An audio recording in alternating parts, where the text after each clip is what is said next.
같이 생각하고 싶은 말씀은 하나님의 선이란 무엇인가 미가서를 합니다. 순서대로 하면 오바다서, 요나서 그리고 미가가 되는데 오바다는 한 장짜리입니다. 에돔에 대한 하나님의 예언, 교만에 대해서 징책하겠다는 예언이었고 그것을 큐티 쪽에다가 넣었습니다. 요나서는 워낙 여러분들이 잘 아는 성경 구절로 되어 있었고 이미 요나서를 우리가 두세 번 다루었기 때문에 요나서도 큐티 항목으로 넣었습니다. 그러니까 이제 오늘은 우리가 그렇게 익숙하지는 않고 굳이 익숙하다면 미가 5장 2절 작은 거울 에브라다에서 예수님께서 출생하실 것이라고 하는 그 예언에 관한 것은 우리가 알고 있지만 미가서가 과연 어떤 의미인지를 잘 모르기 때문에 미가서를 다루었습니다. 우리 미가서를 다루기 전에 먼저 주보 제1면을 보겠습니다. 주보 제1면을 보면 도표가 안에 있습니다. 창세기부터 사도행전 파란 글씨로 되어 있습니다. 역사들을 기록한 것입니다. 이 역사들 속에서 또 하나의 시가들 이야기가 나옵니다. 창세기 때는 욥기서가 기록되었고 사무엘 상하일 때는 시편, 열왕기 상하일 때는 자문이나 전도 아가서가 나왔을 것이라고 보고 있습니다. 그 중에 오늘 우리가 살펴볼 것은 열왕기 하와 역대하까지 거기 보면 이사야, 예레미야, 에가, 에스겔, 다니엘 한 무리가 있고 대선지서라고 이야기하고 있고 그 다음에 호세아, 요엘, 아모스, 오바다, 요나, 미가, 나움, 하박국, 스바냐가 있는데 이것은 바빌론 포로 이전입니다. 거기에 비해서 바빌론 포로 이후에는 학개, 스가랴, 말라기가 기록되어 있습니다. 이런 어떤 내용을 보면 참 특이한 걸 볼 수 있습니다. 사무엘 상하, 열왕기 상까지는 선지자가 안 나타나요. 선지서가 없어요. 선지자는 있죠. 나단 선지자도 활동했고 했지만 선지서가 없어요. 그건 무슨 말일까요? 괜찮은 시기다. 신앙생활을 비교적 잘하고 있던 시기다. 그 말이에요. 그러나 소위 말하는 다윗과 솔로몬이 죽은 이후로 그 이후부터는 신앙생활이 갈수록 엉망이 되어간다. 이거 빨리 회개 안 하면 참 어려움을 당할 건데 그러면서 하나님이 이제 선지자를 보낼 정도가 아니라 아예 글을 남겨서 후대까지 계속해서 묵상하게 만들었습니다. 그러니까 거기 보면 열왕기하부터 역대하까지에 나타난 많은 선지자들, 이 선지자들이 많았다는 말은 잘못한 신앙생활을 너무나 많이 했는데 그것이 당연하다고 여겨지는 시대가 되었다는 거예요. 이것이 문제입니다. 그래서 오늘 미가서를 하나의 지식적인 입장에서 우리가 보는 것보다는 우리가 살고 있는 시대가 얼마나 문제가 많은 시대인가 그것을 생각하면서 미가서 6장 6절부터 8절까지 같이 봉독하도록 하겠습니다. 하나님의 말씀입니다. 다 같이 일어나셔서 살아계신 하나님의 말씀을 봉독하겠습니다. 내가 무엇을 가지고 여 앞에 나아가며 높으신 하나님께 경배할까? 내가 번제물로 1년 된 송아지를 가지고 그 앞에 나아갈까? 여호와께서 천천의 수양이나 만만의 강물 같은 기름을 기뻐하실까? 내 허물을 위하여 내 맏아들을 내 영혼의 죄로 말미암아 내 몸의 열매를 들을까? 사람아, 주께서 선한 것이 무엇임을 내게 보이셨나니 여호와께서 내게 구하시는 것은 오직 정의를 행하며 인자를 사랑하며 겸손하게 내 하나님과 함께 행하는 것이 아니냐. 아멘. 지금 선지자 미가를 보낸 시기가 언제냐? 북방 이스라엘은 망한 시기입니다. 북방 이스라엘은 망하고 남방 유다만 존재했는데 그때 남방 유다 왕은 누구냐? 히스기야입니다.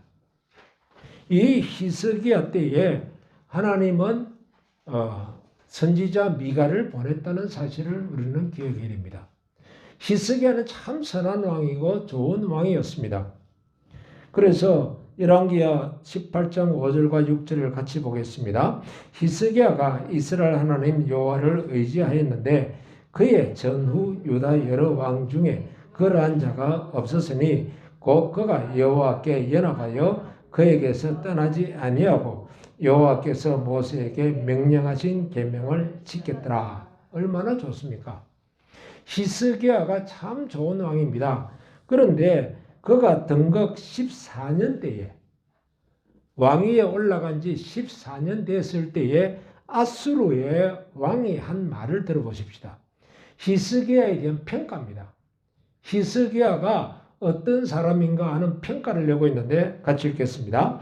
이제 내가 너를 위하여 저 상한 갈대 지팡이 애굽을 의뢰하는도다. 사람이 그걸로 의지하면 그의 손에 찔려 들어갈지라. 애굽의 왕 바로는 그에게 의뢰하는 모든 자에게 이와 같으리라. 너희가 내게 이르기를 우리는 우리 하나님 여호와를 의뢰하노라 하리라마는 히스기야가 그들의 산당들과 제단을 제거하고 유다와 예루살렘 사람에게 명령하기를 예루살렘 이 제단 앞에서만 예배하라 하지 아니하였느냐 하셨나니. 지금 아수르 왕이 뭐라고 이야기하는가 하면 여호수아의 느헤미야의 과거의 이야기는 잘 이야기했습니다. 그런데 점차 변해간 모습을 이야기합니다. 애굽을 의뢰한다. 그렇게 평가했어요.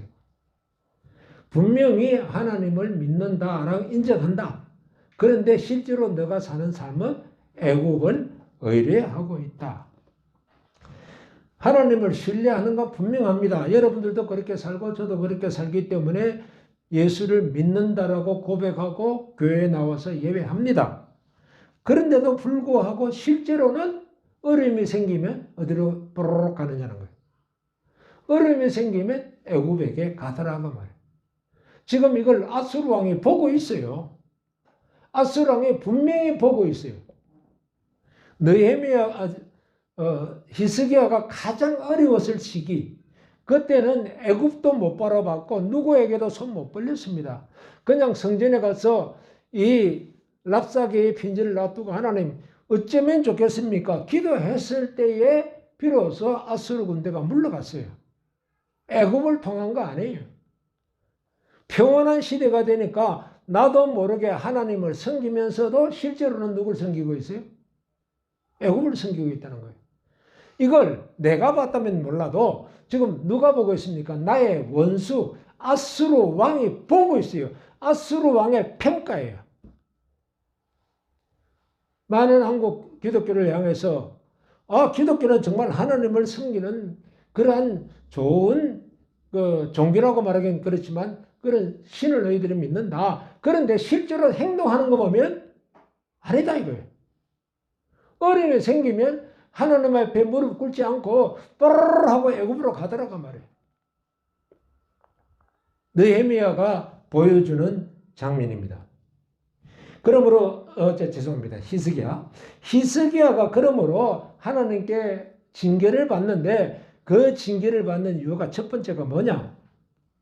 하나님의 징조를 그것을 무시해버렸습니다. 열왕기하 18장 12절입니다. 히스기야 6년에 북방 이스라엘은 아수르에서 멸망을 당합니다. 그 이유가 12절에 분명히 언급되었습니다. 같이 읽습니다. 이는 그들이 하나님 여호와의 말씀을 듣지 아니하고 그의 언약과 여호와의 종 모세가 명령한 모든 것을 따르지 아니하였음이더라. 하나님의 말씀을 믿는다고 하면서 실제로는 안 따라요. 취사 선택을 해요. 복 받는다 하면 아멘. 복 안 받는다. 너가 이걸 희생해라 그러면 노멘. 이게 이제 그 시대의 상황이었어요. 왕궁도 왕궁이지만 하나님의 백성들에게 말씀을 강조하지 않습니다. 그냥 예배당 출석하면 너는 기독교인이야. 그러니까 너 기독교니까 세례받아. 너 기독교니까 집사해. 너 기독교니까 교회의 직무를 맡아라고 이야기했을지 모르지만 하나님의 말씀은 안 믿는 사람들이에요. 실질적인 삶은 하나님의 말씀이 아닌 세상의 상식과 도덕과 윤리입니다. 야, 이렇게 하면 어떻게 되냐? 세상 사람들이 욕하잖아. 아니요. 하나님의 말씀을 내가 행했는데 그렇게 하면 너는 하나님으로부터 꾸중을 듣잖아. 그 소리가 더 중요한 거예요. 그런데 하나님으로부터 꾸중을 듣잖아가 아니라 세상 사람들이 욕하잖아. 그건 의미 없어요. 하나님의 말씀이 우리들의 마음속에 들어있지 않기 때문입니다. 예수 믿지 않는 사람들에게 정말로 예수 믿는 사람들은 어떠냐고 물으면 글쎄 믿어도 돼? 라고 이야기할 수 있다는 시대가 되었습니다. 뭐 요즘 라떼 이야기는 하지 말라 그러는데 라떼가 뭔지 아시죠? 네, 우리 이원사님 올라가서 좀 이렇게 하는 거예요. 나 때에 내 살던 때에 그게 이제 커피 종류 중에 아니 차 종류 중에 라떼가 있거든. 그러니까 그걸 비추어가지고 라떼에 그렇게 해요. 라떼에 그걸 라떼라고 그러는데 이때에 참 라떼 이야기 하지 말라지만 70년대만 해도 예수 믿는다 그러면 아무 동네 나가서도 돈 빌릴 수 있었어요. 사장님 나 지금 교통비가 떨어서 그런데 저 돈 보내드릴 테니까 돈 그때 뭐 교통비에 뭐 100원 200원 그 최고였죠. 돈 좀 빌려주세요. 그럼 어떻게 했어요? 예, 갚으세요 하고 줬어요. 지금은요 목사가 가서 이야기해도 네가 목사냐? 그런 시대가 되고 말았습니다. 그런데 미가서는 그 시대 상황을 분명하게 말해줍니다. 미가서 1장 1절 같이 보겠습니다. 유다의 왕들 요담과 아하스와 히스기야 시대에 모레셋 사람 미가에게 임한 여호와의 말씀 곧 사마리아와 예루살렘에 관한 몫이라. 사마리아는 그래 좀 질이 나쁜 사람들이 살았고 예수 믿는 꼬라지가 별로 안 좋아서 그렇게 당했다고 하자.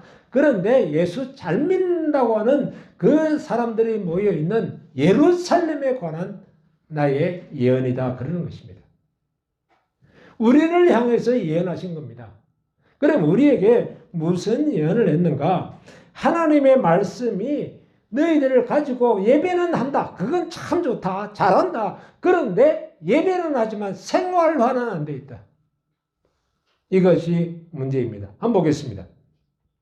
히스기야 왕 4년 때에 히스기야가 왕이 된 지 4년 때에 아수르가 침공했습니다. 3년간 포위를 당하고 히스기야 왕 11년에 북방 이스라엘은 망했습니다. 그러면 4년부터 11년가니까 적어도 7, 8년간의 하나님의 역사를 보았어요. 북방 이스라엘이 당하는 하나님의 그 모습을 보았어요. 그런데 3년 후인 14년에 아수르의 침공을 받습니다. 7, 8년간 교육받은 게 다 헛것이 되어버렸어요. 도리어 침공을 받았어요. 분명히 히스기야는 하나님을 섬기려고 노력한 왕입니다. 히스기야 등극 1년 때에 유월절을 거창하게 지킨 왕입니다. 하나님이 너무너무 칭찬했던 왕입니다. 그러나 히스기야가 하지 못한 게 있습니다. 자기 자신은 하나님께 바로 섰을지 모르지만 백성들이 우상을 버리도록 하지는 못했습니다. 이것이 제가 하나님 앞에 받을 징체입니다. 징계입니다. 김성환 너는 말씀을 제대로 증거한다고 했다. 좋다. 그건 내 인정해 준다. 그런데 성도들은 어땠느냐? 성도들은 말씀대로 못 살았습니다. 그러면 너 책임이야 라고 묻는다는 거예요. 유다의 백성들도 고통을 당했지만 히스기야는 죽음을 당하는 그야말로 큰 고통을 당한 것을 알 수 있습니다. 우리는 목회자 개인이 그냥 자기답게 그냥 거룩하게 사는 것, 그것만으로 만족할 수 있느냐? 그게 안 된다는 것을 이야기하고 있습니다. 그럼 뭐 해야 되냐? 백성들이 삶으로, 말씀이 삶으로 나가도록 해줘야 된다. 고대 역사가 이를 증거하고 있습니다. 신라 시대에 2차돈이 불교를 갖고 들어왔습니다. 그리고 불교는 고려 시대까지 흥왕했습니다. 그런데 조선 시대 들어오니까 이제는 유교를 국교로 삼으면서 불교를 박해했습니다. 그러면 불교는 사라졌습니까? 아니요. 지금도 30%가 넘는 불교인들이 한국에 존재하고 있습니다. 신라 약 600~700년, 고려 그리고 조선시대 500년, 약 1400~500년을 버티고 살아왔어요. 그 많은 핍박 속에서요. 500년 핍박에서도 어떻게 살아남습니까? 어떻게 해요? 그런데 중국에 당태종 시절에 경교라고 하는 기독교가 들어왔습니다. 왕이 적극적으로 장려하니까 장안이, 지금 말하면 서안 쪽입니다. 이 장안이 완전히 기독교가 됐어요. 여러분들 사라는 말 절사자로 쓰죠? 절사라 그러죠? 그 절일까요? 본래 절사자가 아니고 관청사자입니다. 사람이 모이는 곳이란 뜻으로 우리가 흔히 말하는 절사자를 써요. 절이 아니에요. 관청이에요. 그래서 경교가 모이는 예배 처소를 사라고 불렀어요. 그 정도로 사가 많이 되었어요. 그런데 불과 그 아들 무종에 들어와서는 그 무종이 경교 박해를 합니다. 그리고 없어져 버려요. 그럼 어떻게 해서 불교는 살아남는데, 유교는 살아남는데, 어떻게 해서 기독교는 사라져 버렸을까 하는 거예요. 그 이유가 뭘까요? 그 많은 지도자가 있었어요. 그런데 사라졌어요. 이유는 생활화 시키지 못했어요. 와서 예배는 드렸지만 생활화가 안 됐어요. 희석에게 책임을 요하는 게 이겁니다. 너가 왕으로서 유월절도 지키고 잘했다. 그러나 백성들이 하나님의 말씀으로 생활화를 못 시켰다. 그래서 생활에서는 뭘 따릅니까? 우상을 따르더라. 생활에서는 뭘 따르더라? 세상의 논리를 따르더라. 성경의 논리가 아니라는 것입니다. 그래서 오늘 읽은 말씀대로 너가 어떤 형식은 갖출 수 있다. 그래. 송아지 가지고 하나님께 나아갈래? 천천히 수양을 가지고 나아갈래? 아니다. 하나님께서 8절을 봅니다. 하나님께서 사람아 주께서 원하는 것이 무엇임을 내게 보이셨나니. 그 다음 같이 읽으십시다. 여호와께서 내게 구하시는 것은 오직 정의를 행하며 인자를 사랑하며 겸손하게 내 하나님과 함께 행하는 것이 아니냐. 생활하는 것이 아니냐 그 말이에요. 세상은 그 방법이 아니라고 해도 그건 나 인정 안 해. 하나님이 하라고 하시면 나는 행하는 거야. 저놈들 좀 사는 게 다르다? 달라. 하나님의 방법대로 나는 살아가는 것 뿐이야. 그래, 너 손해보는데? 너가 보기에는 손해야. 근데 내가 보기에는 복 중에 복이야. 희석이 하는 이걸 못했어요. 형식적 예배까지는 성공했어요.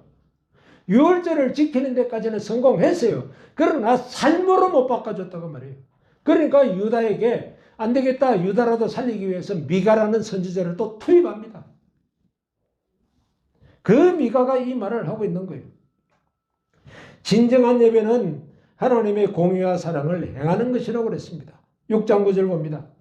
여호와까지 읽으십시다. 여호와께서 성읍을 향하여 외쳐 부르시나니 지혜는 주의 이름을 경외함이니라. 너희는 매가 예비되었나니 그것을 정하시니가 누구인지 들을지니라.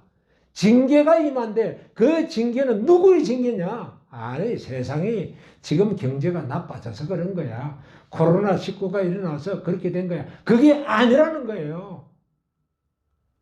세상은 오해하게 만들지 모르지만 진짜는 어디 있느냐? 하나님의 공의와 사랑은 행하지 않는 너희들에게 있다는 겁니다.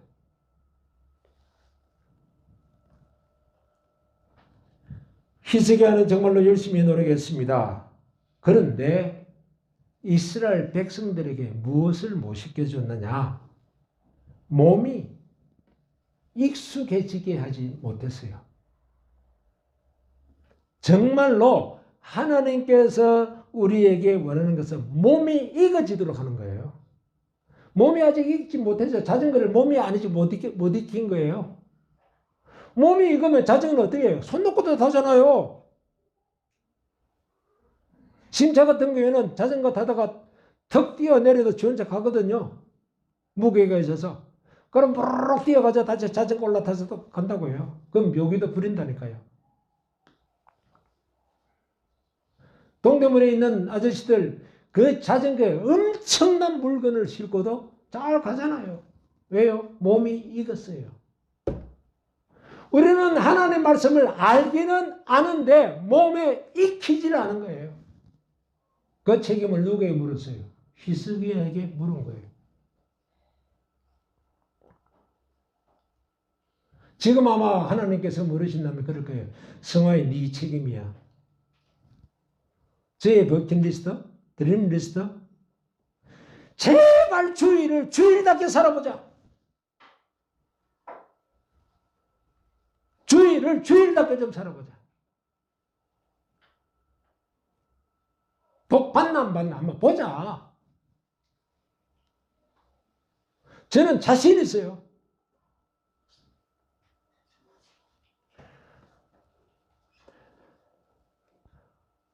주일날 문을 닫지 않는 사람에게 그럽니다. 지금 내 통장에 한 1억만 들어있으면 나는 1억도 필요 없어. 1,000만 원만 들어있어도 내가 계속 할 건데.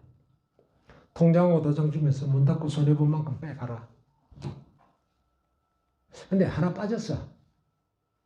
이익 보면 거기에 한 3분의 1은 나한테 넣어줘. 그래야 되는데 그건 또 안 했어.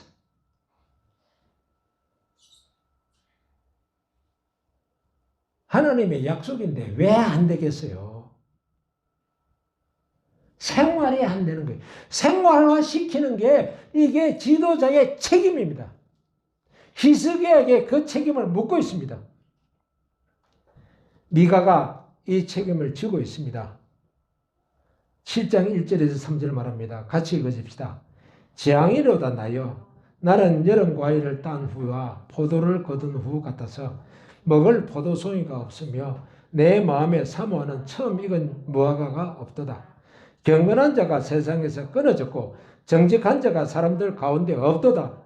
무리가 다 피를 흘리고 매복하며 각기 그 물로 형제를 잡으려 하고 두 손으로 악을 부지런히 행하는도다. 이게 누구에게 지금 주어진 거예요? 유다 백성들에게 주어진 거예요.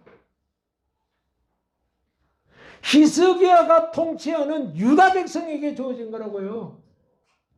히스기야는 참 좋은 왕이라고 그랬어요. 그러나 하나님은 책임을 찾으세요. 백성들을 하나님의 말씀이 생활화되도록 하지 않은 그 책임을 묻고 있어요. 미가 선지자는 이걸 다 하지 못한 책임에 대하여 자기에게 임할 재앙을 생각합니다. 벌을 생각합니다. 그러므로 재앙이로다 나여 그럽니다. 정말로 생활화된 기독교인이 되어야 돼요. 머리로 하는 기독교인이 아니에요. 그래서 7장 11절과 12절 18절을 봅니다. 같이 읽겠습니다. 그 내 성벽을 건축하는 날 곧 그날에는 지경이 넓혀질 것이라. 그날은 아수르에서 애굽 성읍들에까지 애굽에서 강까지 이 바다에서 저 바다까지 이 산에서 저 산까지의 사람들이 내게로 돌아올 것이니 주와 같은 신이 어디 있으리까. 주께서는 죄악과 그 기업에 남은 자의 허물을 사유하시며 이들을 기뻐하심으로 진노를 오래 품지 아니하시나이다. 성벽이 무너진 게 언제 무너졌습니까? 히스기야는 잘했지만 히스기야가 감당해야 할 백성들까지 왕으로서의 권위로서 못해줬기 때문에 성벽은 무너졌습니다. 그런데 다시 말합니다. 내 성벽이 건축되는 날이 있다. 그 무슨 말이에요? 이제는 백성들이 그래 말씀대로 살자 하고 일어난 때를 이야기합니다. 백성들이 일어나게 해줘야 돼요. 성경에서 지도자 되기를 두려워하라는 이야기를 다시 한 번 더 묵상해 봅니다. 나는 잘 살 수 있어요. 나는 하나 앞에 떳떳하게 할 말이 있어요. 그러나 내가 책임진 사람에 대해서는 나는 큰 소리 칠 수가 없어요. 징계받을 수밖에 없어요. 생활화시키지 못한 책임을 져야 됩니다. 하나님은 성부익을 건축하는 날이라는 말은 성전이 중심이 되는 날입니다. 하나님의 말씀을 중심으로 살아가는 그 삶을 이야기하는 것입니다. 그런데 고마운 것은 미가서에서도 찾아볼 수 있는 것은 하나님은 허물을 용서하시는 분입니다. 하나님은 사랑을 베푸는 분이라는 것입니다. 진노를 오래 품지 않으신다는 분입니다. 심지어 원수 앗수르에게까지 어떻게 했습니까? 회개하는 것을 기뻐하셨습니다. 하지만 요나 선지자는 싫어했습니다. 원수들의 벌 받기를 원했습니다. 그러나 성경은 뭐라 했습니까? 원수에게 사랑을 베풀려고 그랬습니다. 이건 세상하고 하나님 말씀하고 정동 떨어진 거예요. 설교에서는 그 말 하지만 성도들은 원수 사랑합니까? 천만에요. 안 해요. 원수 사랑하면 야 바보야 어떻게 그놈을 사랑하냐 그렇게 이야기합니다. 생활화 시키지 못했습니다. 왜요? 목회자가 생활하는 것을 안 보여줬으니까. 목회자가 그렇게 살 때에 복을 받는 모습이 보여져야 돼요. 그러면 나도 해볼까라고 생각할 거 아니겠습니까? 미가 선지자들에게 이야기합니다. 미가야, 히스기야를 쳐서 이야기하기를 왜 백성들이 생활화하지 않도록 하느냐? 왜 백성들이 생활화하지 못하느냐? 너는 왕이지 않느냐? 너는 권한을 갖고 있지 않느냐? 그 권한으로 교육을 시키면 되는데 왜 안 시키느냐?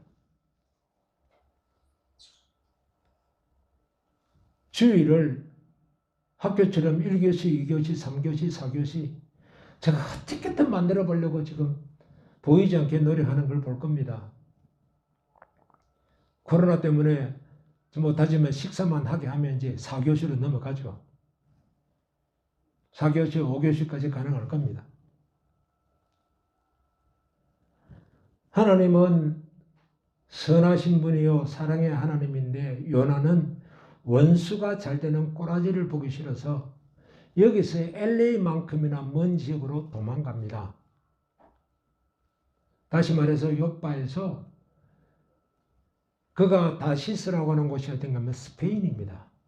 로마를 지나서 스페인까지 갑니다. 도망갑니다. 우리의 마음은 어떻습니까? 저 원수 저거 망하는 꼬라지를 봐야 내가 속이 편하지 잘 되는 건 내가 못 봐주겠다. 그 말이 내 아직 삶에 있다면 아직은 잘못된 거예요. 하나님의 말씀이 생활화되는 거예요. 히스기야는 참 좋은 왕이었습니다. 그러나 생활화하지 못했습니다. 이러한 과정을 가지고 미가서를 다시 한번 보십시다. 거기에 도표를 마지막으로 넣어놓았습니다. 하나님은 유다나 이스라엘이나 전부 다 복받기를 원합니다. 1장부터 3장까지는 심판이 나옵니다. 그런데 누가 심판받아요? 지도자도 심판받아요. 지도자도 심판받아요. 진짜는 하나님께서 회복을 시키는데 어떤 회복을 시키는가? 말씀의 회복이 필요합니다. 말씀의 회복이 생활화하는 회복이란 말이에요. 지식으로 하는 회복 아니에요. 생활화된 회복을 가지면 그때의 왕의 귀환이 있어요. 예수 그리스도가 이 땅에 오셔서 우리의 모든 부족한 것들을 다 채워주실 것입니다. 그러나 너희들은 분명히 고칠 것이 있다. 공의가, 정의가, 사랑이 흘러넘쳐야 된다. 그래서 회개와 용서를 통해서 6장부터 7장까지 진정으로 원하는 것은 너가 생활화된 회개와 생활화된 회복을 약속하신다. 단순히 교회 나와서 형식만 예식만 갖고 하는 것 그거 아니다는 겁니다. 언제 이 말씀 주셨습니까? 히스기야 시대입니다. 요담과 히스기야 시대는 우시야 시대만큼이나 잘 나가는 시대입니다. 아주 행복한 시대였습니다. 잘 사는 시대였습니다. 그러니 웃기는 소리하고 있네. 지금 내가 가정이 행복한데 내 삶이 행복한데 너는 이상한 소리 안 해. 난 좀 놀아야 되겠어.